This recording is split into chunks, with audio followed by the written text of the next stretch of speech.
A little different perspective on this, perhaps. When I started with KOA a long time ago, I often wondered. Every year, I sort of felt like, are we going to be here next year?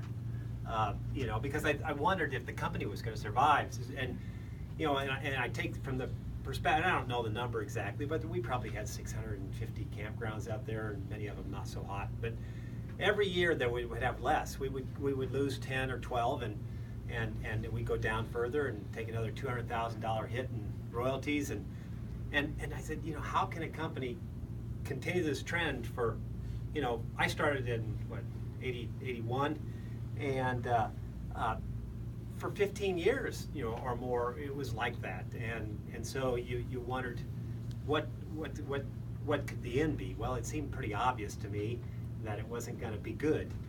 And so when this fact that we have come back to hit 500 campgrounds, and as Chris suggested, they're not just the 500, just random campgrounds. They're 500 very good campgrounds today, and the brand is much stronger. And what this symbolizes is that we're doing things right.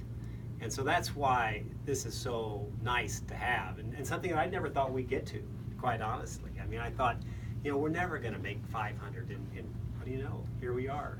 Even if we do have to say there's one in the mail, kind of thing, but nevertheless, it's details. We're there, and they're producing at a dramatic pace. The increases that we have every year of anywhere from 15 to say 20 new conversions, and netting out at 10 or 12 campgrounds a year. Just keeps on adding to our business, and our growth has been phenomenal.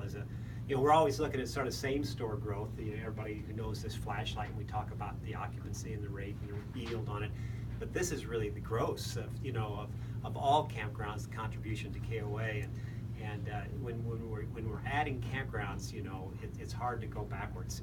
So it speaks to the fact that the value of the brand is attractive to independents, and there's no better compliment than we can get than that.